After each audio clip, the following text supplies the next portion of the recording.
دل کی آنکھوں سے کام لیتی ہوں، ان کے دامن کو تھام لیتی ہوں، دور ہوتی ہے میری ہر مشکل جب بھی ہم غوث اعظم کا نام لیتی ہوں، کہ جو گرتے ہیں انہیں سنبھال لیتے ہیں، علی کے لال غریبوں کو پال لیتے ہیں۔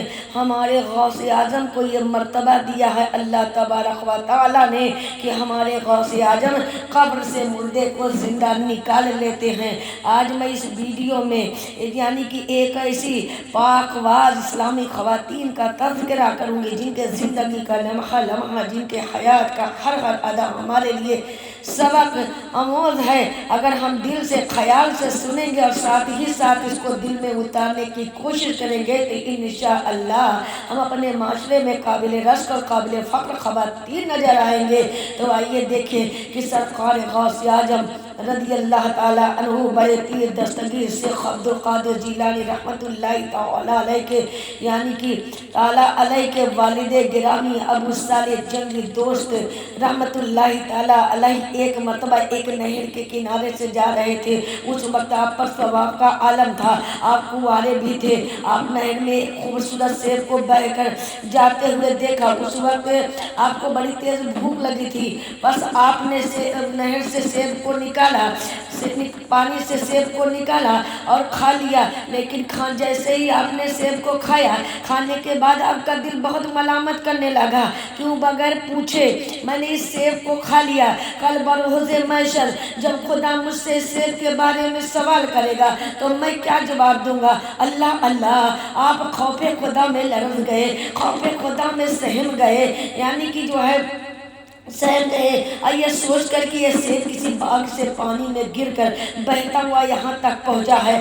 آپ اس باغ کی تلاش کرتے کرتے یعنی نہر کے کنارے چل دیے، آخر باغ کے مالک کے پاس جا کر یعنی نہر کے کنارے چل دیے۔ اور جب نہر کے کنارے چل دیے تو یعنی کہ آپ کو ایک باغ نظر آیا جس کی کچھ شاخیں کچھ ڈالیاں باغ میں جھکی ہوئی تھی۔ آپ باغ میں داخل ہوئے اور داخل ہو کر باغ کے مالک کے پاس جا کر معافی کی درخواست پیش کی۔ باغ کے مالک اپنے وقت کا ولی کامل تھے، انہوں نے حضرت ابو صالح رحمۃ اللہ تعالیٰ علیہ کو سر سے پاؤں تک ایک نگاہ ڈالی، یعنی دیکھا، ان کی چمکتی ہوئی نورانی پیشانی کو دیکھا۔ سارا راز سمجھ گئے کہ آج جو نوجوان میری بارگاہ میں معافی مانگنے کے لیے آیا ہے یہ کوئی عام نوجوان تو نہیں ہے بلکہ خدا کا ولی ہے، اور یہ نیک پرہیزگار نوجوان ہے۔ جبکہ جوانی تو دیوانی ہوتی ہے، جوانی میں تو یعنی دیوانی ہوتی ہے، جوانی میں کون معافی مانگتا ہے؟ باغ کے مالک حضرت عبداللہ سمی رحمۃ اللہ تعالیٰ علیہ نے فرمایا کہ اے نوجوان، معاف تو کروں گا مگر میری ایک شرط ہے۔ وہ شرط یہ ہے کہ تم کو 12 سال تک میرے باغ کی باغبانی یعنی نوکری کرنا پڑے گی۔ اللہ اکبر، کتنا دشوار کن شرط ہے، مگر قربان جائیے اس پیکر فرمانے الہی پر کہ آخرت کی شرمندگی اور عذاب سے بچنے کے لیے ایک سیب کی 12 سال کی خدمت سے چکانے کے لیے آمادہ اور تیار ہو جاتے ہیں۔ اللہ اللہ، آج ہمیں تھوڑا سا بھی خوف نہیں ہے، آج ہم لاکھوں لاکھ جو ہے دوسروں کو مار لیتے ہیں، آج ہم امانت میں خیانت کرتے ہیں، لیکن ہمیں خوف خدا نہیں پیدا ہوتا، ہمیں اللہ سے ڈر نہیں پیدا ہوتا، نبی سے شرمندگی نہیں پیدا ہوتی ہے۔ لیکن غور کریے گا کہ غوث اعظم کے والد گرامی ایک سیب کے بدلے میں 12 سال کی خدمت سے چکانے کے لیے آمادہ اور تیار ہو جاتے ہیں۔ 12 سال کی خدمت کے بعد آپ نے فرمایا کہ حضور اب تو میرے معافی کا اعلان فرمائیے۔ تو حضرت عبداللہ سمی رحمۃ اللہ تعالیٰ علیہ نے فرمایا شہزادے ابھی نہیں بلکہ ایک شرط اور پوری کرنی ہے، تب جا کر تمہارے معافی کی درخواست پوری کی جائے گی۔ فرمایا حضرت وہ شرط کیا ہے؟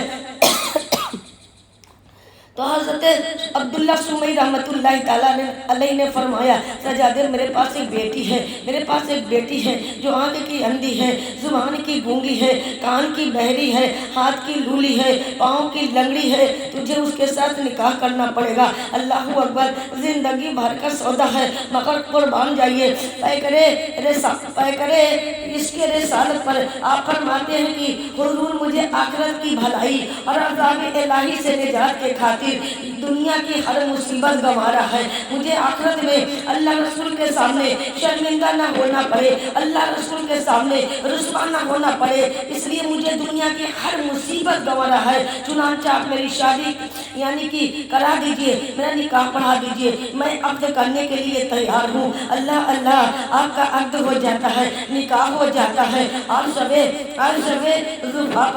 حضرت نے فرمایا، یعنی حضرت عبداللہ سمئی رحمت اللہ تعالیٰ علیہ نے فرمایا، شہزادے فلاں حجرے میں، فلاں روم میں، فلاں کمرے میں تیری شریک حیات ملک ہے، تیرا انتظار کر رہی ہے، جائیے اس سے ملاقات کر لیجئے۔ حضرت ابو صالح جنگی دوست رحمت اللہ تعالیٰ علیہ جب اس روم میں گئے جس میں اس کی شریک حیات تھی، تو آپ انہیں دیکھ کر یعنی کہ شریک حیات تھی، آپ الٹے پاؤں واپس آ گئے، آپ الٹے پاؤں واپس آ گئے۔ تو حضرت عبداللہ سمئی رحمت اللہ تعالیٰ علیہ نے فرمایا، کیوں شہزادے کیا بات ہے، کیوں واپس آ گئے؟ تو آپ نے فرمایا، حضور شہر میں غلطی سے کسی اور کمرے میں چلا گیا تھا، کیونکہ آپ نے فرمایا تھا میری بیٹی اندھی ہے، میری بیٹی لولی ہے، بہری ہے، لولی ہے، لنگڑی ہے، مگر وہاں تو نہایت ہی خوبصورت حسین و جمیل نیک سیرت ایسی باوقار خاتون جلوہ فروز ہے، جن کے عرضوں سے نورانی کرنیں نکل رہی ہیں، نورانی کرنیں پھوٹ رہی ہیں، اور پورا کمرہ رونق افروز بنا ہوا ہے،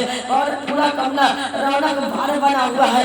اتنا سنتے ہی حضرت عبداللہ سمئی رحمت اللہ تعالیٰ علیہ مسکرانے لگے اور فرمانے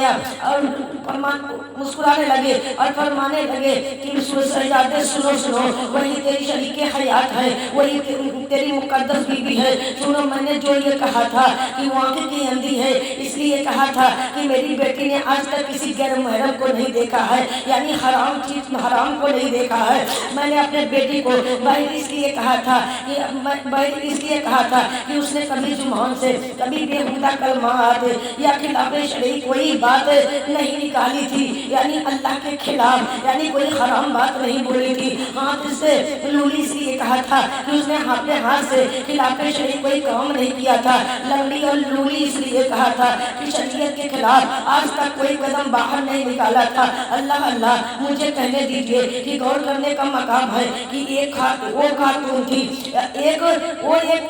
ایک وہ نیک خاتون تھی اور ایک ہم اور آپ ہیں، مگر آج کی خاتون میں اور کل کی خاتون میں کتنا بڑا فرق ہے۔ لہذا مجھے کہنے دیجئے کہ جب خدیجہ فاطمہ جب جو ہے یعنی کہ ماں ام الخیر حضرت فاطمہ ہوتی ہیں، تو ان کا بیٹا آج کا اولیاء غوث اعظم یعنی بڑے پیر دستگیر شیخ عبد القادر جیلانی رحمت اللہ تعالیٰ علیہ پیدا ہوتا ہے۔